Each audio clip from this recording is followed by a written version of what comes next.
de las mutaciones que afecta primeramente y más importantemente a dos grupos de genes, ¿no?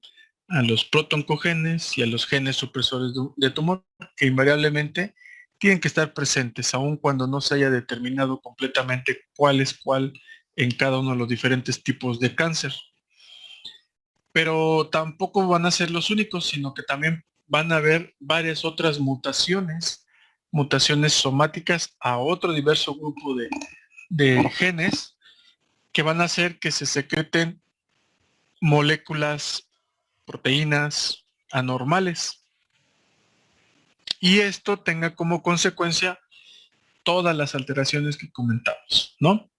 Si hay una mutación adicional a los genes supresores de tumor y a los protoncogenes que altere a la síntesis de las caspasas, por ejemplo, entonces más se va a favorecer que la célula no se pueda inducir a apoptosis o a esas citocinas como el FAS, que también son inductoras de apoptosis, también puede haberse mutado. ¿Mm? O puede haberse mutado la secreción de citocinas que, como ya dijimos, pueden hacer que el sistema inmunitario no se active adecuadamente o que se expresen otras regiones genéticas derivadas de esas mismas mutaciones o alteraciones del ADN que hagan que se expresen moléculas que engañan a nuestro sistema inmunitario. Y así entonces podemos ver varios sitios o puntos donde hay mutaciones acumulativas que van generando todas esas características que comentábamos hace ratito, ¿no? El que pierden la capacidad de controlarse, que evaden la apoptosis, que van de las respuestas inmunitarias, cambian su metabolismo, que inducen la formación de vasos sanguíneos, etcétera. Juan José, ¿levantaste la manita o si te pasó? Sí, sí la levanté, doctor. Ok, te escucho. Pues dentro de lo que estábamos comentando, ayer pues investigué un poco y leí acerca de que las células cancerosas presentaban telómeros largos. De hecho, ese tema de los telómeros también lo vimos en la materia pasada de oncología, en las Para el teorías del envejecimiento. envejecimiento. Y pues dentro de lo que yo leí decía que algunas células cancerosas expresaban la enzima telomerasa, la cual hacía que los telómeros se conservaran largos. Y esto pues hacía que las células no tuvieran como un límite mitótico, ya que mientras más mitosis ocurren, los telómeros se acortan. Y pues al tener esto, los telómeros largos, es como si las células cancerosas no envejecieran o fueran casi como inmortales esas células. Ok, sí. Y precisamente dentro de las teorías del envejecimiento también tiene que ver con esto que estamos comentando, con lo que acaba de decir Juan José, pero también con la producción de radicales libres. Entonces, entre una persona o un individuo se someta más a la generación por diferentes fuentes de radicales libres, pues más rápidamente puede envejecer o sus células pueden envejecer. También eso puede conllevar la acumulación de radicales libres, ser precisamente un origen de las mutaciones de las que estamos hablando. Y entonces no solamente puede envejecer, sino también desarrollar células tumorales, como de las que estamos hablando. Entonces son varios factores que están relacionados con esta carcinogénesis. Entonces no es uno solo, como les comento, entonces son varios que pueden afectar a varias regiones genéticas, pero al final de cuentas, insisto, el problema es genético. Es una enfermedad de base genética, que ya después, por sus implicaciones en el descontrol que estamos comentando que van a tener estas células, pues ya invaden otros tejidos y pues por eso se define cuando ya se manifiesta como tal, como cáncer, pues es un conjunto de enfermedades que afectan a múltiples aparatos y sistemas y dan como consecuencia pues múltiples sintomatologías. Pero en esencia es una base genética en la que está siendo el problema de origen, ¿no? Entonces, no sé si hay otro comentario, alguna pregunta relacionada con esto.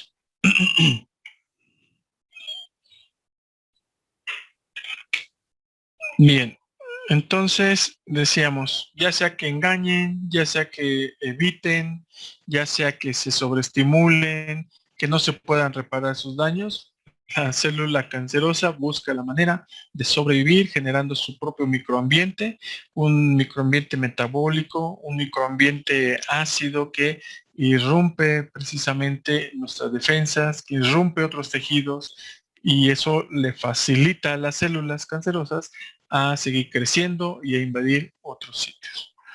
Entonces, con todas esas características que estamos comentando, entonces rápidamente hacemos esta reseña también, que bueno, si bien todas esas características hacen que las células cancerosas tengan un comportamiento errático, difícil de predecir muchas veces, pues hoy día, pues con los avances que estamos teniendo, afortunadamente tenemos varias opciones de tratamiento para abordar esta problemática. Y no solamente nos referimos a los aspectos básicos de la quimioterapia, ¿no? También tenemos la radioterapia, la cirugía y otras tantas alternativas que están hoy día desarrollándose.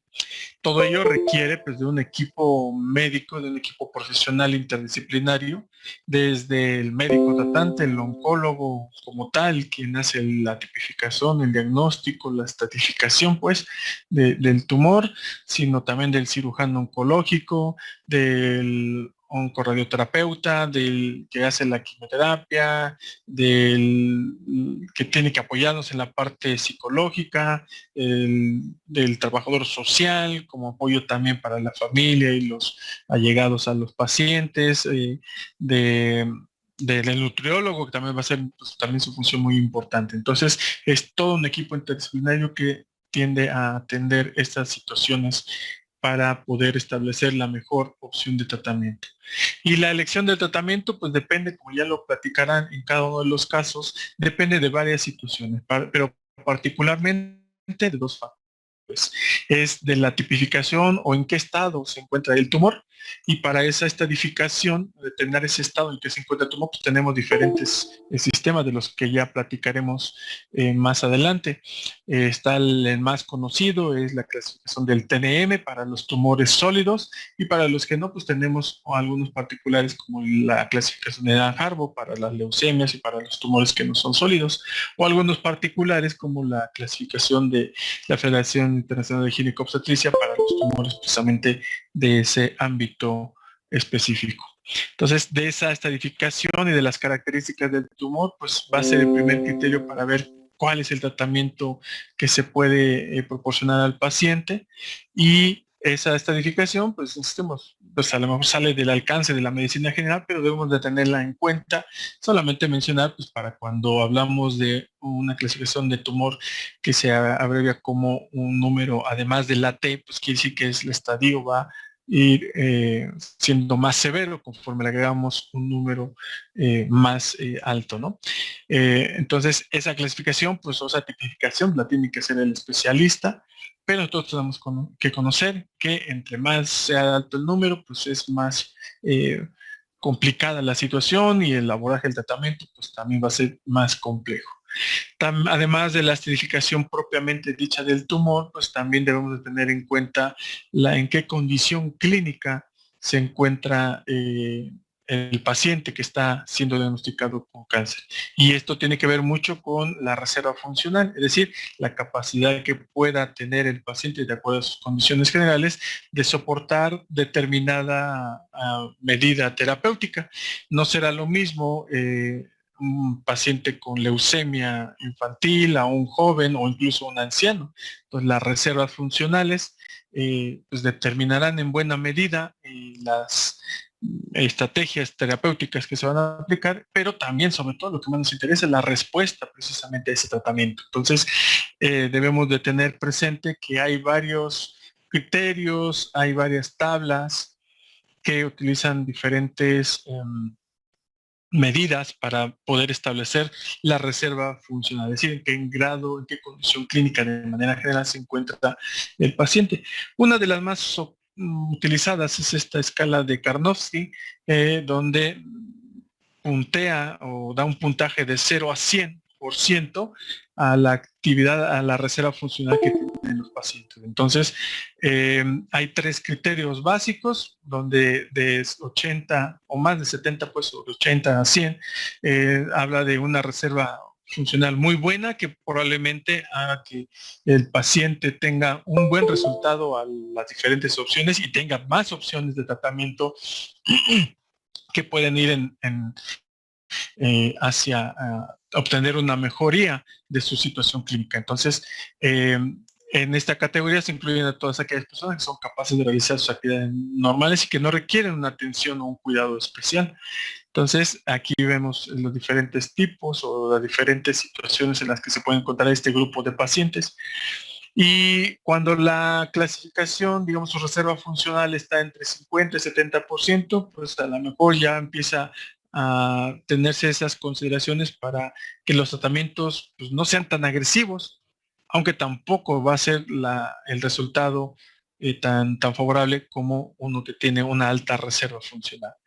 Y, por ejemplo, en el último grado, cuando los pacientes son incapaces de tener diferentes medidas para su autocuidado y que requieren algún cuidado especial o que tienen problemas concomitantes que bajan su reserva funcional, entonces, pues evidentemente no se va a poder instalar cualquier medida terapéutica, aun cuando esté pues una situación muy grave en su caso de cáncer, pero pues hay que valorar si el beneficio esperado es más que el dejar que la situación pues progrese pues, de manera natural o solamente, como decía alguien por ahí, creo que Aldo mencionaba, pues son situaciones en las cuales pues, ya nada más los cuidados paliativos pues van a tener que implementarse en este tipo de pacientes que tienen una muy baja reserva funcional. Entonces, así como esta, hay otras muchas escalas u otros criterios que nos pueden servir para determinar la reserva funcional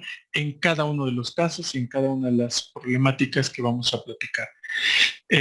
También las medidas de tratamiento pues van a tener como opción la cirugía oncológica y lo mismo va este grado de abordaje quirúrgico también tendrá que ver con la reserva funcional, con la presencia o no de comorbilidades y pues de las características propias del tejido y de lo que se espera tras la cirugía, ¿no?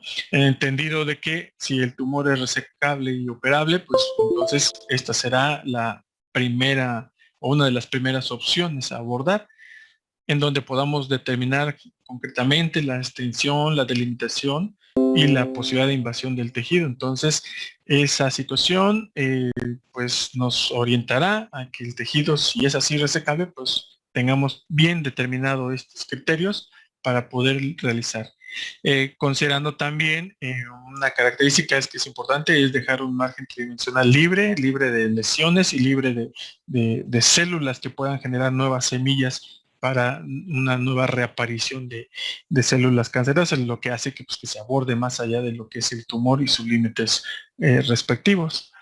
Siempre cuidando la protección de los vasos sanguíneos y de órganos vitales, precisamente en esta extensión que se hace del margen tridimensional, pues, se tiene que velar por esa protección para no generar otros daños, sobre todo a vasos o a nervios que estén cerca de los tumores.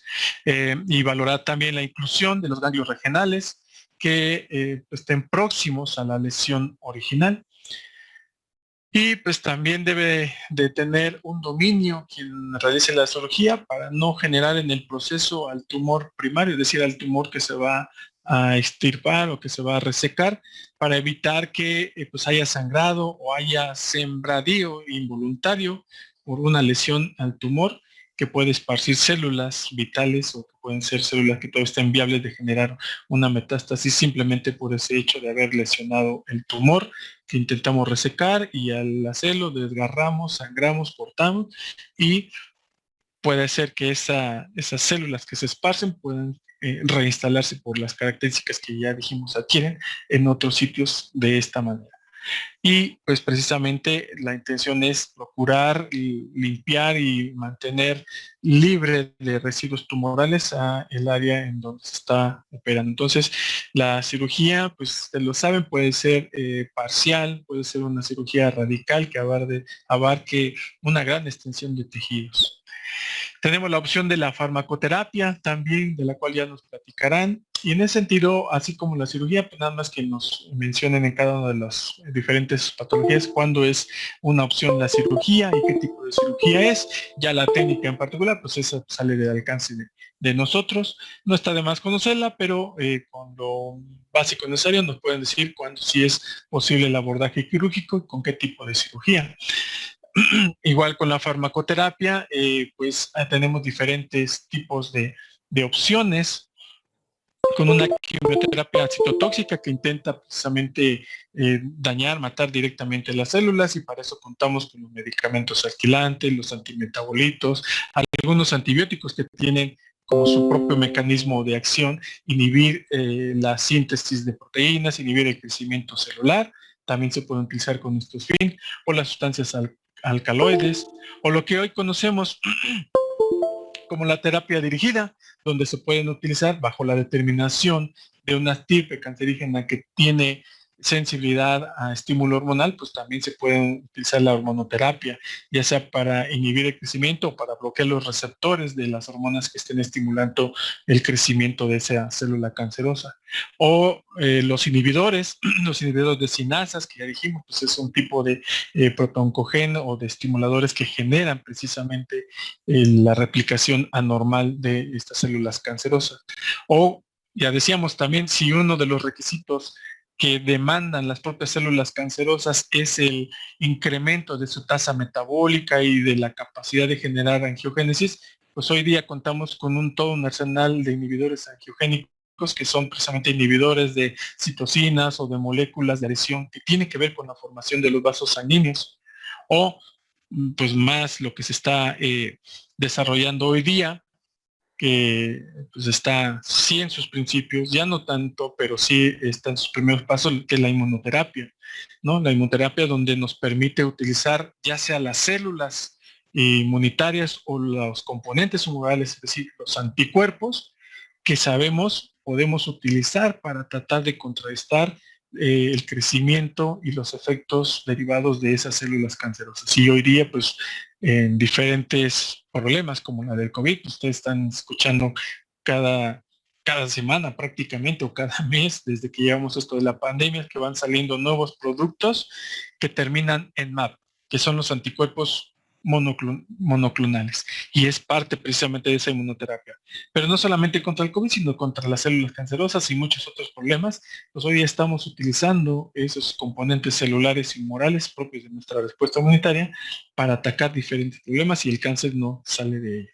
Entonces, la terapia puede ser no adyuvante, concomitante o paliativa, es decir, con alguna adicionante o con alguna medicamento alterno, concomitante, que nos favorece precisamente los resultados. O ya en el peor de los casos, pues nada más con fines paliativos para tratar de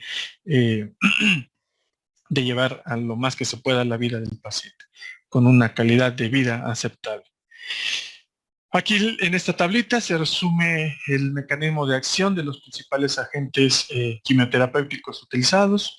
Ahí ven, por ejemplo, los agentes alquilantes, cuyo mecanismo de acción es alterar las cadenas de material genético, incorporando grupos alquilo.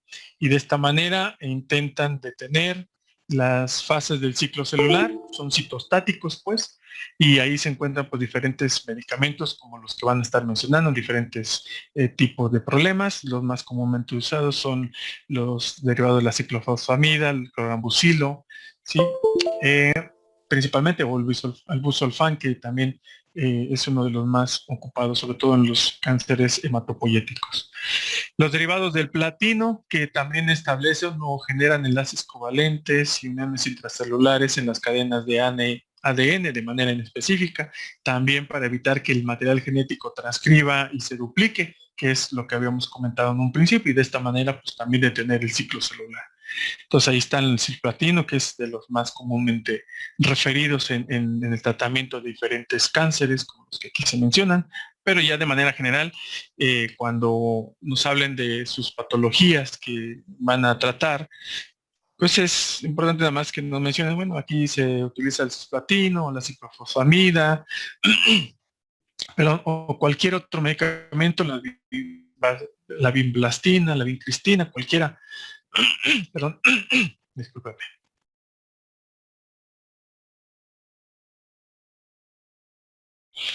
Entonces, nada más es que nos mencionen el medicamento que más se ocupa para cierta patología de las que nos van a hablar y ya nosotros lo identificaremos a qué grupo pertenece y de manera general cuál es su mecanismo de acción, ¿no? Los antimetabolitos precisamente hacen eso, inhibir las enzimas o la síntesis de las bases purínicas o pirimídicas relacionadas con nuestro material genético, pues que también van a tener un efecto supresor sobre la replicación celular. Y así, por ejemplo, los alcaloides que interactúan con los microtúbulos, particularmente los del uso acromático, y evitan pues de esta manera que se lleve a cabo la diacinesis, es decir, la repartición de material genético y la división celular y nuclear posteriormente. Pues ahí incluimos a estos grupos, los alcaloides derivados de la vinca, los derivados de las filotoxinas, como estos que se mencionan aquí, o los taxanos. Antibióticos, como los que comentábamos, también interfieren en la replicación del ADN, en la duplicación, pues, interfieren con las enzimas, algunas de las enzimas implicadas, como las polimerasas, y ahí encontramos estos ejemplos de medicamentos que se utilizan igual en algunos tumores. O los inhibidores de la topoisomerasa, que modifican la estructura terciaria del ADN. Entonces, en este cuadro me gustó y por eso los pongo, porque de manera muy concreta nos menciona cuál es el mecanismo, o sea, qué hacen este grupo de medicamentos y que podemos utilizar, como lo estamos mencionando aquí, en la quimioterapia citotóxica, ¿sí? Ya sea dañando y generando la muerte de estas células o por lo menos evitando que se sigan replicando y que a la par podemos realizar algún otro método terapéutico como la radioterapia, la cirugía o alguno de los que estamos comentando como la inmunoterapia. Bien, la sensibilidad al trabajo, al efecto de estos medicamentos, pues lo podemos ir midiendo y hay diferentes modelos matemáticos para poder ir visualizando el efecto que tienen precisamente esos tratamientos. Y hay un modelo que es el modelo Gampersian, que es el más se utiliza para poder determinar la eficiencia y el estadio en el cual se encuentran en las células. Y en este modelo, pues lo único, también, bueno, no lo único, sino también lo que nos puede servir es para ver en qué etapa del tratamiento o del estado del cáncer es más eficiente en la quimioterapia, ¿no? Entonces aquí, por ejemplo, nos habla que en las primeras etapas del crecimiento temprano en las etapas tempranas del crecimiento de los tumores es difícil diagnosticarlos, pero es en la zona en donde por sus demandas metabólicas y la angiogénesis, pues evidentemente es donde vamos a encontrar los mejores resultados, pero lamentablemente, pues lo que no se detectan clínicamente es donde es más difícil poderlos empezar a tratar. Ya cuando se manifiestan clínicamente como masas tumorales es porque ya estamos hablando de una fase tardía de crecimiento y los medicamentos, como varios casos, pues difícilmente ya a este nivel de población y donde ya no están formando muchos vasos sanguíneos ni muchas de las señales que estábamos comentando al principio antes del receso, pues entonces ya vuelve más complicado el tratamiento. Pero bueno, está ahí también para ir visualizando el comportamiento antes y después del tratamiento. La radioterapia pues también es otra opción que sabemos está presente y que no es más que el uso de energía o partículas ionizantes que van a dañar, a lesionar el material genético y a las células que están sobreestimuladas, las va a dañar y va a evitar, pues evidentemente, que se sigan replicando. Esta radioterapia, sabemos, puede ser externa o interna, también denominados telerradioterapia o teleterapia nada más. Pero también sabemos los inconvenientes porque pues, cuando se utiliza una fuente de radiación ionizante, pues, no nada más se ataca a la célula que se está intentando matar, sino que también se afecta a tejido sano.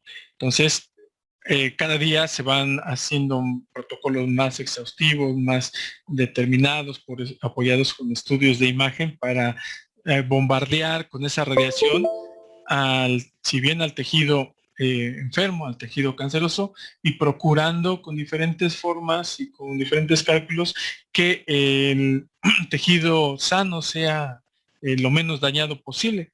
Entonces tendrá que ver con la tipificación, con las mediciones del tumor, con las consideraciones clínicas del paciente, para hacer que el volumen que se denomina al destinatario, es decir, a las células tumorales, pues sea lo más eficiente, sin que se dañe en ese volumen de tránsito a tejidos sanos. Entonces, se sigue utilizando, se seguirá utilizando esas fuentes de radiación externa para diferentes tipos de tumores. Y lo que empieza también ya a crecer mucho es el uso de la braquiterapia o radioterapia interna, en donde ya no con radiaciones intensas desde la superficie del exterior, sino con la implantación de lo que se llaman semillitas o implantes que pueden ser de alta o de baja dosis, que pueden emitir por algún tiempo, de acuerdo a las condiciones del tumor, pueden emitir esas radiaciones ya un tanto más localizadas hacia donde está el tumor. Y entonces se implantan esas semillitas, se injertan quirúrgicamente y se dejan por algún tiempo, de acuerdo a la dosis que se vaya a establecer o que se haya determinado, y esas semillitas van a estar bombardeando al tejido anormal, al tejido canceroso, y ya una vez que cumplan su función, pues se pueden retirar, ¿no? Pero pues también tienen algunos efectos secundarios como cualquier tipo de radiación. Entonces, las consideraciones para la radioterapia es incrementar el volumen hacia las células, es decir, el volumen de radiación hacia las células anormales, tratando de reducir al más que se pueda el volumen de radiación de tránsito, que se conoce que es el que afecta a las células normales. Los efectos secundarios pueden ser tardíos o tempranos y muchos lo sabemos también, que son alteraciones dermatológicas, alteraciones precisamente de dañar a tejidos sanos. Es necesario medir la dosis que se absorbe, no solamente la que se irradia, y sobre todo la dosis absorbida a nivel del tejido canceroso.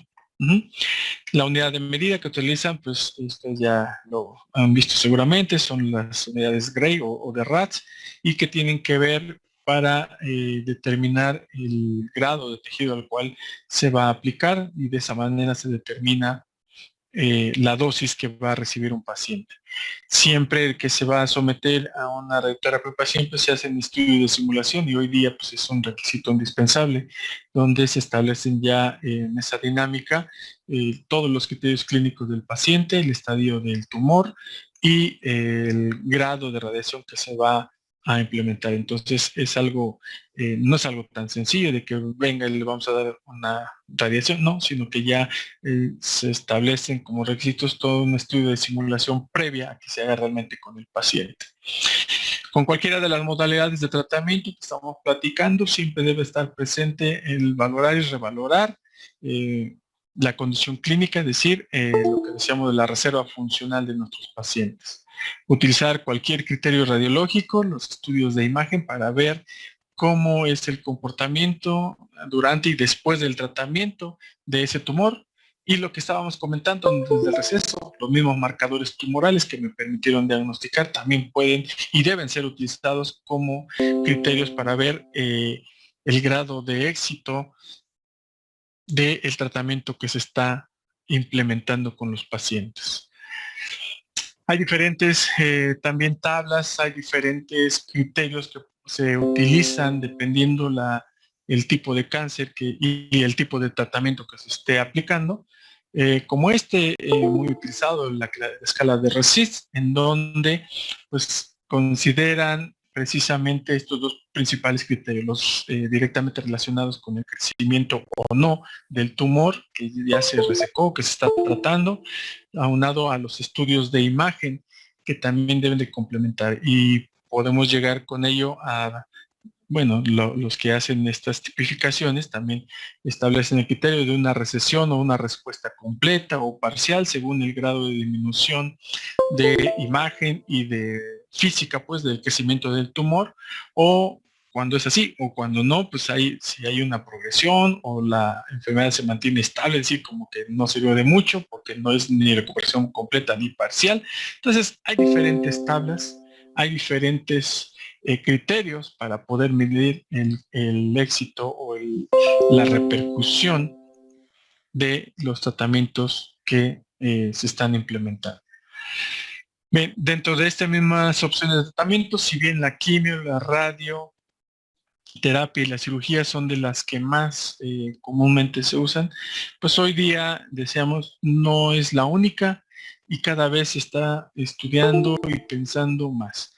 Hace unos 10 años, les comento, cuando en las primeras clases que yo tenía, sobre todo de inmunología, y que les comentaba en las clases cuando hablábamos de citocinas y que la interleucina 1, que el factor de necrosis tumoral, que los interferones y todo eso, yo me atrevía y les decía, en un momento dado, esto va a ser ya el pan de cada día y pues hoy día pues estamos ya casi, se está concretando ese tipo de imagen que les platicaba en las primeras clases que yo daba de inmunología.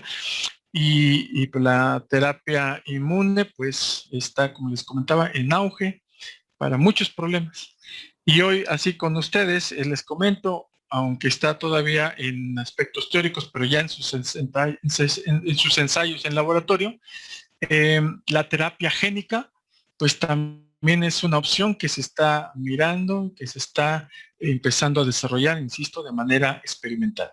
¿En qué consiste la terapia génica? Bueno, si sabemos que el problema está precisamente en los genes, pues a lo mejor difícilmente, aunque lo vamos a ver ahorita que no es tan difícil, por lo menos en teoría, corregir esa alteración genética, pero podemos optar tal vez utilizando un acarreador o un vector que normalmente son virus, que como tal sabemos los virus se insertan y necesitan a una célula para poder hacer sus funciones y para, digamos, restablecer la vida, porque si no están dentro de una célula, un virus es como si estuviera muerto, ¿no? Recordemos que los virus son esos microorganismos que están entre la vida y la muerte, porque dentro de una célula están vivos, pero fuera de ella es como si estuvieran muertos.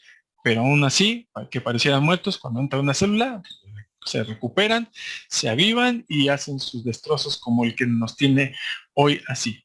Pero bueno, bajo esa premisa podemos utilizar virus, llamamos virus oncolíticos, en el cual podemos mandar un virus que dañe precisamente a células sanas, perdón, a células enfermas, células tumorales, y no a las células sanas. ¿Cómo podemos hacer esto? Bueno, pues ya habíamos dicho que las células tumorales expresan, dentro de sus múltiples cambios que tienen, es la expresión de receptores específicos o de receptores anormales que solamente hacen las células tumorales o ciertos tipos de células, como platicábamos hace ratito, de los espermatozoides. Pero bueno, evidentemente una célula tumoral no es un espermatozoide, sino es una célula que está utilizando esa información que normalmente teníamos escondida o que solamente se expresaba en algunas células como este espermatozoide, y entonces utiliza esa información para expresarla ahí en su superficie.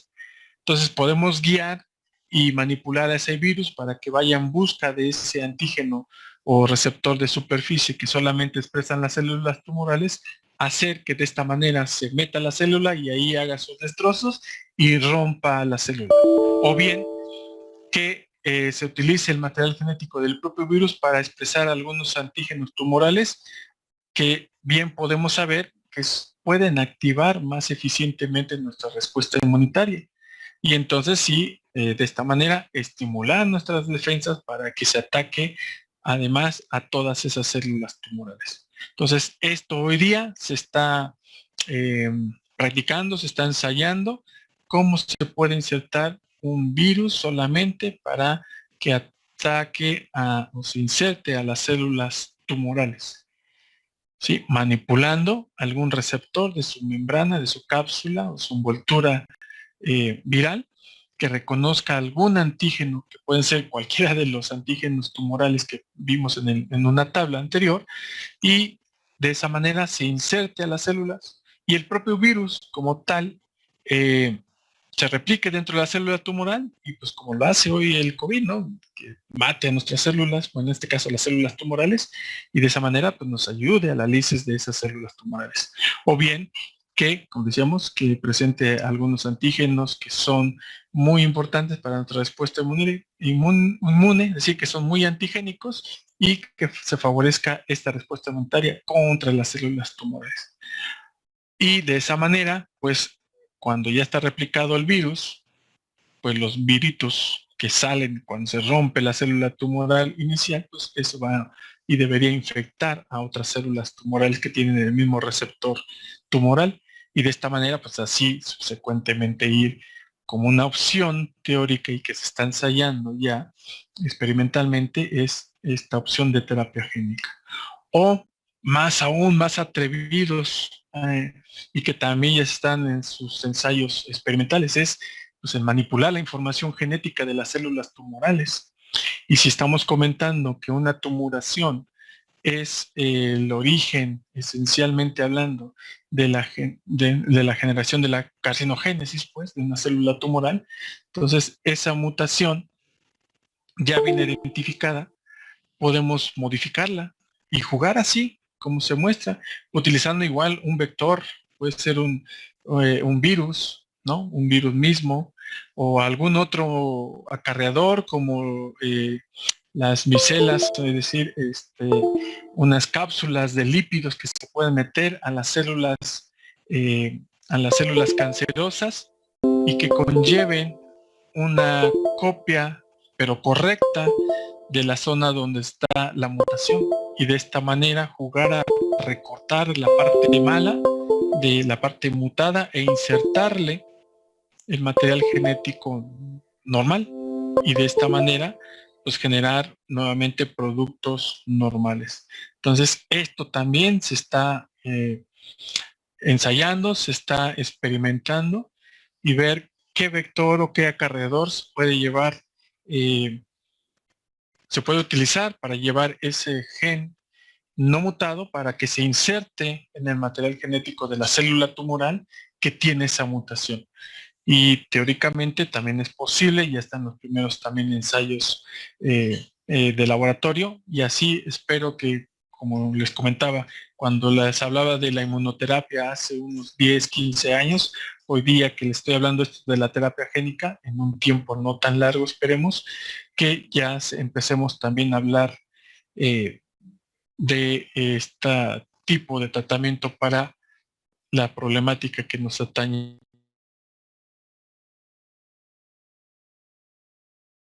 Continuamos, y entonces les comentaba, esta es una opción que yo pienso que no va a tardar mucho, espero, que no tarde mucho, que se desarrolle aún más, en donde podamos, ya sea utilizando un virus que mate específicamente a células tumorales sin dañar a células sanas, o por lo menos que no se replique, ¿sí? Generando esa diferenciación a través del uso de los mismos antígenos tumorales. O bien, más aún, sería muy padre, pero también evidentemente se antoja como para que con mucho riesgo, pero bueno, así cuando hablábamos de que podemos administrar anticuerpos que también puedan generar un estado de hipersensibilidad, etcétera, pues cada vez se tienen que afinar todas esas estrategias para poderlas aplicar ya en el campo de batalla. Entonces, jugar con el material genético para recortar la parte mala, insertarle una parte buena para generar productos, una síntesis, una traducción normal, pues esperemos que sea un futuro no tan lejano y que ya sea una opción más para el tratamiento de este tipo de problemas. Y eso evitaría que nos esperemos a que el tumor se manifieste y lo podamos estratificar, no, sino simplemente a veces un estudio de rutina que pudiese ser una determinación de cariotipo para ver si hay alguna alteración genética. Bueno, pues ahí podríamos empezar a ver los indicios de una posible terapia génica. Pero bueno, soñar no cuesta nada y pues esperemos que eso sea.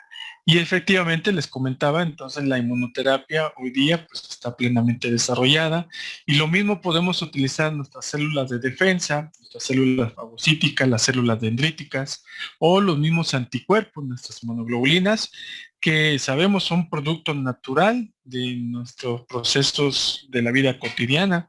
Normalmente estamos siempre activando células y produciendo anticuerpos ante la multiplicidad de antígenos a los que nos sometemos, y eso nos permite estar en un estado saludable o recuperarnos rápidamente de la enfermedad. Y pues por supuesto también esas mismas células y esos anticuerpos los podemos utilizar con fines terapéuticos o preventivos, como es el caso de las vacunas. La inmunoterapia, recordemos, es una parte en donde podemos realizarla de dos maneras, de manera pasiva o de manera activa. De manera pasiva, cuando le transferimos ya los elementos claramente activos, valga la redundancia o la contrariedad, mejor dicho. ¿Por qué? Porque ya le voy a pasar o las células o los anticuerpos activados para que a quien se lo pase ya no haga nada, su sistema inmunitario. Por eso es pasivo. Sí, porque ya su sistema inmunitario no tiene que hacer otra cosa más que recibir y aceptar a las células o los anticuerpos que, que yo le voy a pasar, vía intravenosa, vía subcutánea incluso, o inhalada, dependiendo la situación. Pero ya le paso los anticuerpos y las células que están activas contra una célula tumoral.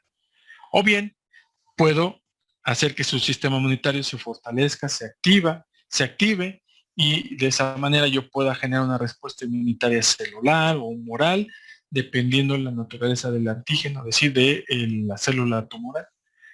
Lo que más está desarrollado hoy día pues es la parte de la inmunoterapia pasiva, tanto de células como de anticuerpos, y principalmente los anticuerpos. ¿Sale? Entonces, ¿de qué maneras podemos ocupar la inmunoterapia?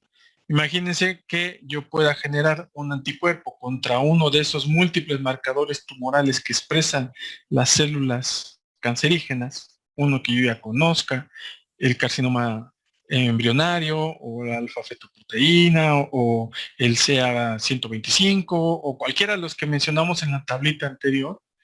Si yo puedo extraer esos antígenos en el laboratorio y reto a unas células en cultivo para que produzcan anticuerpos, y esos anticuerpos los purifico, los lavo, y entonces le agrego, por ejemplo, un medicamento o un radioisótopo ahí en su fracción constante. Entonces sumo al anticuerpo, que solamente sé que por su naturaleza va a ir en busca del antígeno contra el cual fue desarrollado, y que a la par lleve un medicamento, una sustancia quimioterapéutica o un radioisótopo, y entonces va a llegar a encontrar su blanco en la célula tumorosa, y entonces empieza a generar estragos ese radioisótopo o ese medicamento, y que solamente va a actuar sobre la célula cancerosa. Esa es una modalidad en la cual yo puedo generar o utilizar esos anticuerpos en la inmunoterapia para hacer esta función. Y aquí les puse nada más un ejemplo. El trastuzumab es un anticuerpo que se genera precisamente con estas finalidades, de llevar cargado un medicamento que facilite la destrucción de las células cancerosas. Y desde entrada les decía, ustedes van a escuchar muchos medicamentos que terminan en MAD, y es significativo de que es un anticuerpo monoclonal. Es lo que significa MAD, monoclonal antibody. Es un anticuerpo monoclonal que va a actuar sobre el antígeno de superficie, sobre el antígeno de membrana, sobre el antígeno de citoplasma, o incluso sobre algún antígeno nuclear, o sobre alguna citocina que produzcan las células cancerosas, o sobre algún factor de estimulación o estimulante de las células cancerosas. Hay diferentes y muchísimos que se están desarrollando. Pero entonces de estas maneras yo puedo utilizar mis anticuerpos cargándolos con medicamento, cargándolos con una sustancia radioactiva que va a atacar solamente a las células cancerosas, a quienes están expresando esos antígenos que conocemos como marcadores tumorales. ¿Vale? Y en teoría, pues nos debe dañar solamente a eso, porque un antígeno, a menos que tenga una reacción cruzada, como también recordamos que puede ser, deseando que no fuera así, pues solamente vamos a atacar a las células anormales. Otra manera, conociendo esta situación, es que la inmunoterapia permite, por ejemplo, llegar hasta donde los quimioterapéuticos o la misma radioterapia no puede hacerlo de manera específica. Y estamos pensando en las células madre, por ejemplo, o la célula que originalmente mutó y que dio origen a todas las células tumorales.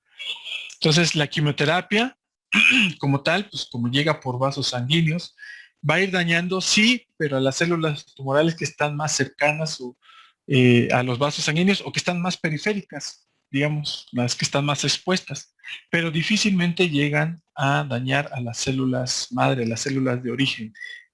¿Mm?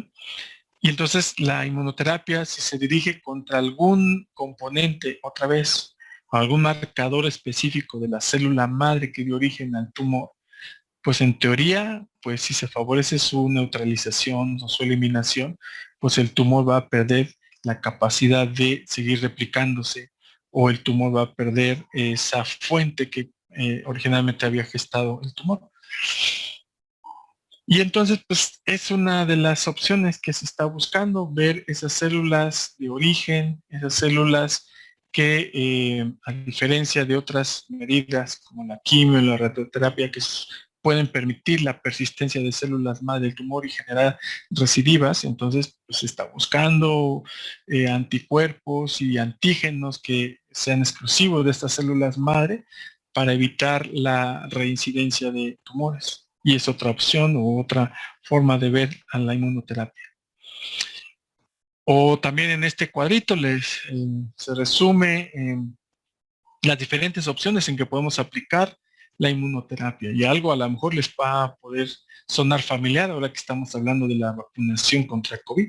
Pero bueno, podemos utilizar vacunas de células dendríticas o células fagocíticas, como estas caracterizadas por el CD34, que son marcadores de superficie propiamente dicho de las células dendríticas o células fagocíticas, que podemos llevarlas al laboratorio, activarlas contra el antígeno tumoral y luego reinstalarlas en el sujeto, pero ya, digamos, sobreestimuladas para que actúen eficientemente sobre el tumor. Y entonces, una vacuna de células también se está estudiando y va muy bien los caminos para hacer esta una opción viable de tratamiento. Y son las propias células del propio paciente o incluso de algún paciente diferente que tenga unas células inmunocompetentes que sean muy bien estimuladas por algún antígeno tumoral y se insertan así como si fueran un trasplante, una transfusión de células. Así se puede hacer. O una autotransfusión después de haber retado a las células a un antígeno, se reinstalan y siendo más eficientes pueden contrarrestar más el crecimiento del tumor. O bien puede que se utilicen algunos antígenos también propios de la célula tumoral, se extraen y igual se retan a las mismas células de manera específica, así como lo estamos comentando, y esas células del propio paciente o de otro individuo. O algo que aquí les decía, puse la estrellita, a un virus que pueda aportar transgenes o pues material genético que haga que a las células tumorales se expresen antígenos asociados a tumor y que de esta manera sus propias células se hagan que se defienda más, como una vacuna, como la vacuna o varias de las vacunas que se están aplicando hoy contra el COVID, pues tienen este fundamento. Se inserta material genético contra la proteína Spike, contra la proteína S del COVID, y entonces cuando el virus se penetra la célula, nuestras propias células expresan esa proteína de espiga, no el virus, pero sí la proteína de espiga, lo que activa el sistema inmunitario y nos defiende de las formas graves del COVID. Entonces, algo parecido se está intentando ya de hace unos años para acá, pero transportando genes que van a codificar a antígenos asociados a tumor en células, digamos, normales, que no son células anormales, sino células normales, y de esta manera, pues en diferentes sitios, en diferentes puntos de nuestro cuerpo, pueden hacer que nuestro sistema inmunitario pues nos defienda más eficientemente ya contra las células tumorales. Entonces, por ahí va el camino también. Puede ser que se utilice una proteína recombinante o un epítope de la misma forma en la cual se pueda utilizar ya sustrayendo esa proteína recombinante o ese epítope y ser usado así como una vacuna. ¿Sí? Entonces lo injertamos vía intramuscular, subcutáneo, y eso ha instalado en mucosas donde a lo mejor originalmente la célula tumoral no se instaló, no se generó, pero a nivel de mucosas puede generar una respuesta inmunitaria pues, más eficiente, que puede contribuir a la respuesta sistémica en la lucha contra la célula tumoral. Entonces, fortaleciendo la respuesta inmunitaria. Pero pues para esto, evidentemente, para ayudar a nuestro cuerpo, nuestro sistema inmunitario pues tiene que estar fortalecido. Y hay muchas formas que podemos fortalecerlo, ¿no? Evidentemente con la nutrición es uno de los más importantes. La vacuna de células dendríticas, entonces también, además de las opciones que estamos comentando, pues en teoría va a favorecer todas estas respuestas, la activación de los linfocitos T, CD4 cooperadores y los CD8 citotóxicos, favorece la activación de los linfocitos natural killer, ¿sí? La activación de las células dendríticas como excelentes presentadoras de antígeno, en fin. Se asume que las vacunas de células dendríticas, por lo menos en su etapa de experimental, está dando estos resultados. Entonces, insisto, de esta manera, pues están buscando nuevas opciones para que, eh, para que pues tengamos más opciones en el tratamiento del cáncer. Y bueno, eso ya comentábamos, el uso de anticuerpos monoclonales, anticélulas madre, pues también es muy prometedor.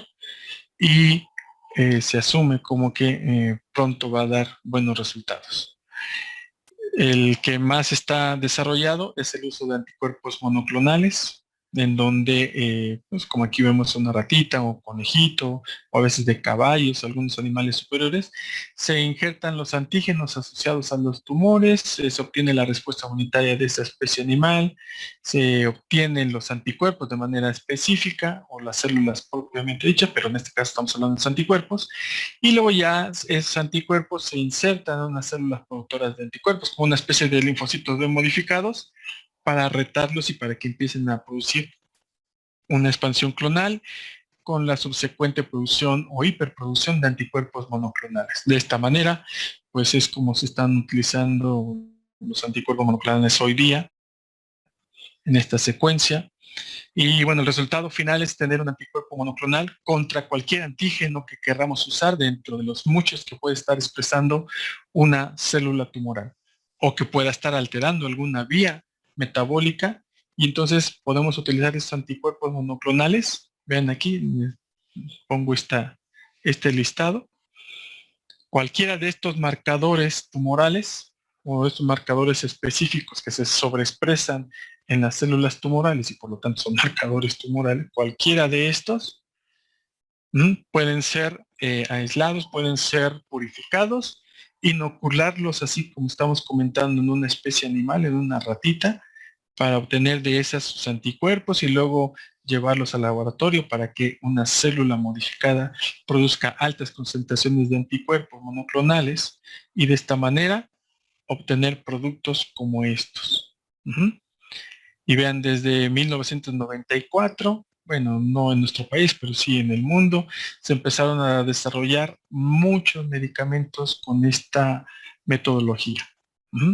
Y así año con año, y bueno, esta tablita llega hasta el 2008, pero pues, evidentemente va a ser muy larga si pongo los más recientes, pero lo que quiero es que vean es que desde hace unos años entonces esta tecnología y este uso de los anticuerpos monoclonales se está utilizando y se está afinando, porque si ven también los efectos secundarios o adversos eran bastantes y muchos muy intensos, como las hemorragias, las reacciones anafilácticas, el dolor precordial, pues secundario a una reacción inmunitaria o de hipersensibilidad. Pero pues cada vez se van haciendo más finos, más purificados estos anticuerpos monoclonales, y aunque no han dejado de tener efectos secundarios, pero pues, sí se están utilizando hoy día.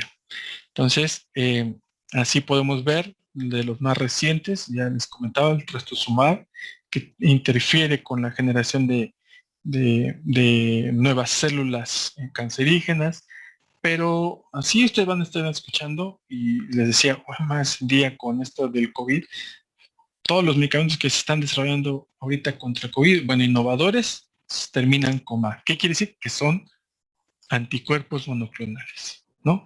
Y en muchas de sus patologías de las que me van a platicar o que vamos a platicar, se están experimentando con anticuerpos monoclonales, ya sea que interfieran con un receptor, con una citosina, con un factor de crecimiento, con con una vía metabólica. Entonces son anticuerpos específicos que intervienen con alguna de las vías que están alteradas.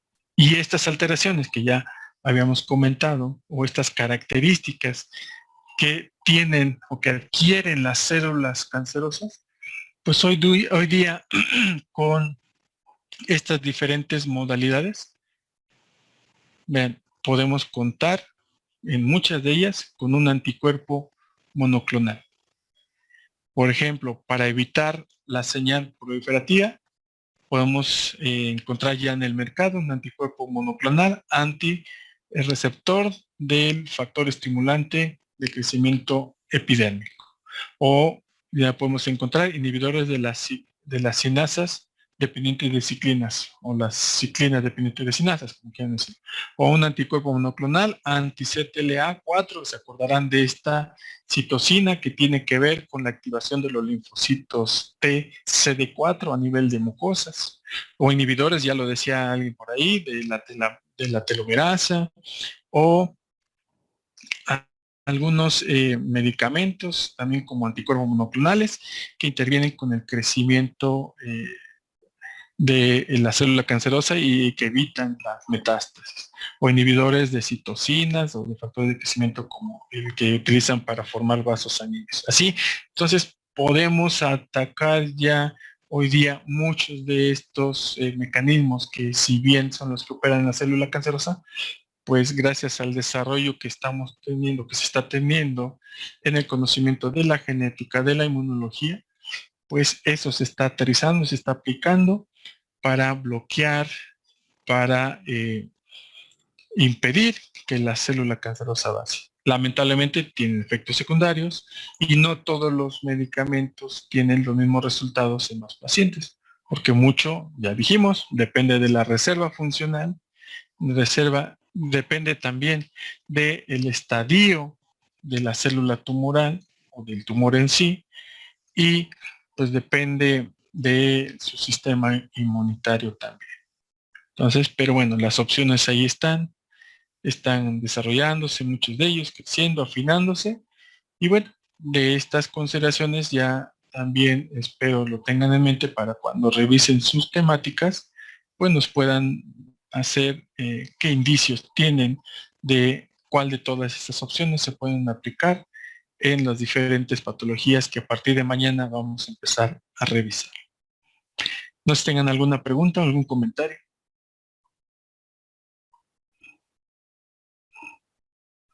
¿Ya se durmieron? No, no para nada. Es que está muy novedoso todo esto. Pues no mucho, de hecho, esto, pues ustedes hoy día pongan ahí en su Google tratamiento de COVID con anticuerpos monoclonales, les va a salir una lista súper enorme y con nombres ahí muy difíciles a veces de pronunciar, pero cuando terminan en MAP es que es un anticuerpo monoclonal. Y además hay que ver sobre qué actúa ese anticuerpo monoclonal. Puede ser, como ya dijimos, contra un receptor, contra una citosina, contra un factor de crecimiento, contra un antígeno tumoral, ¿sí? O en el caso del COVID, contra la proteína Spike o cualquiera de las proteínas que expresa, ¿sí? O contra incluso proteínas o enzimas que tienen que ver con la traducción o la transcripción o la duplicación del ADN. Ajá. Y también van a encontrar en su bibliografía, en sus tratamientos, medicamentos que terminan en IP. Son medicamentos que inhiben alguna vía metabólica también. No son anticuerpos, pero son inhibidores de algunas vías metabólicas. Entonces, además de los alquilantes, de los antimetabolitos, van a encontrar que muchos de esos medicamentos son inhibidores de las vías metabólicas que de manera normal tienen las células cancerígenas. ¿Sale? Entonces, nada más, igual con esta reseña, vemos que no nada más tenemos hoy día la cirugía, la quimioterapia y la radioterapia. Hoy tenemos, por lo menos en puerta, ya muy abierta, una puerta muy abierta, no toda concretada, pero sí la inmunoterapia ya es una nueva opción. Y en poco tiempo esperemos que la terapia génica, con cualquiera de estas opciones que ya mencionamos, pueda todavía más desarrollarse. Y le vamos a jugar a algo muy riesgoso, pero pues más vale intentarlo con tal de tener una opción más en tratamiento y una oportunidad más de vida para estos pacientes. ¿Sale? Bien, no sé si hay algún comentario. Jesús, ¿a qué horas te incorporaste? Tendrá como 10 minutos, Doc. Oh, ya ves. Sale, pero qué bueno que viniste. Bien, ¿alguna pregunta, comentario? ¿No? Entonces, esto que platicamos ahorita, ténganlo en mente, ya cuando pasamos a las presentaciones, no, en particular no me gusta meterme mucho con las dosis de medicamentos o las dosis de radioterapia. Sí es interesante tenerlo en mente, sí, pero por lo menos que sepan cuándo es indicativo en todas esas patologías que vamos a revisar, cuándo es indicativo y los criterios indicativos de una cirugía, de una quimio, de una radioterapia o de la inmunoterapia, o incluso tal vez alguien ya pueda mostrarnos un artículo que refuerce esto que estamos platicando de la terapia génica, ¿no? Y así por el estilo. Adelante, José. A mí me gustaría hacer un comentario acerca de las terapias coadyuvantes o neoadyuvantes. Y ayer checando lo de la radioterapia, encontré el concepto de medicamentos radiosensibilizantes y hablaba que los compuestos derivados del platino, como el cisplatino, se utilizan junto con la radioterapia, ya que primero se usan estos compuestos del platino y sensibilizan a las células cancerosas de, bueno, lo sensibilizan a la radiación y hacen que la radiación sea más efectiva.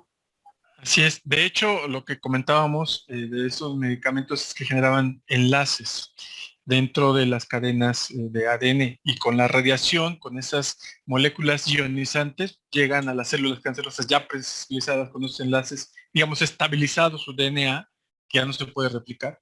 Entonces, digamos, está estable, llega la radiación, los iones, ¡pum!, rompen la cadena de ADN en las células tumorales y de esta manera facilitan un mayor beneficio de la radioterapia combinada.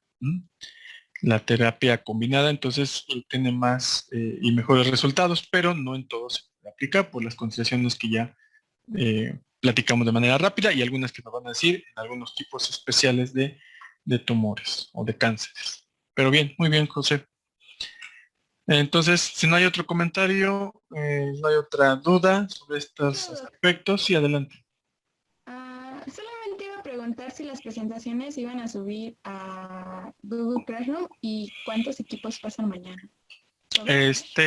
Yo creo, a ver, déjame ver la lista. Gracias. Yo creo que vamos a ver 4 por día máximo. Entonces lo vamos a ver en el orden así que se los puse. Y el tema de pues, los primeros 4, pues. Ahí está.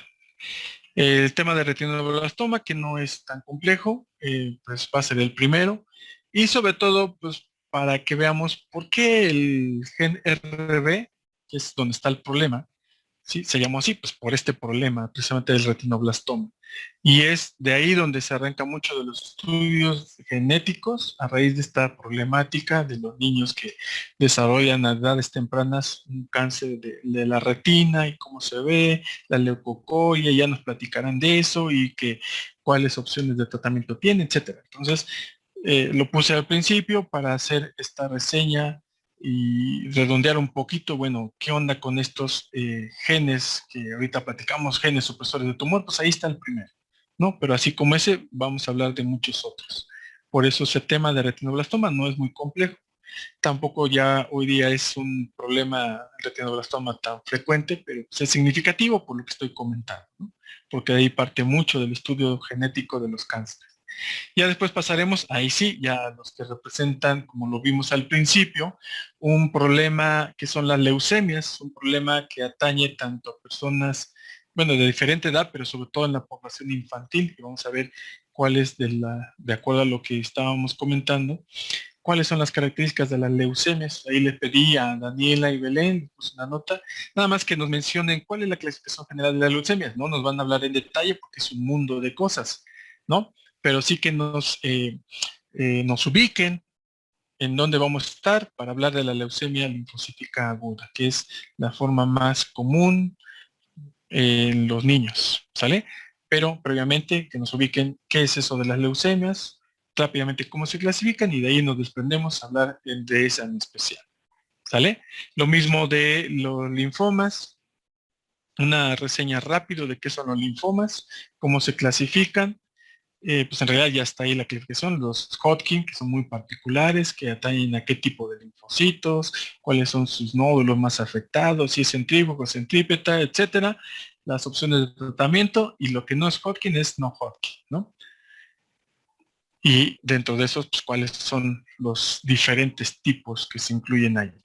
Y así por el estilo, terminamos el día de mañana con el liposarcoma para que vean un ejemplo nada más de un tumor de células mesenquimatosas o células de tejido conjuntivo, pues, que muchas veces lamentablemente se confunde con otros problemas, así como con un quiste de grasita o como que un tumor de músculo, cosas así, y que por lo mismo se deja de lado. Y la intención de poner ese es precisamente para que veamos cómo puede evolucionar y presentarse, y por lo menos cuando estemos ante una lesión de ese tipo que nos van a platicar, pues tengamos en mente otra vez, por lo menos para descartar un cáncer de este tipo. Y el día lunes vemos tumores de astrocitoma y ya de ahí nos arrancamos, bueno, como este toma como ejemplo representativo de los cánceres del sistema nervioso central.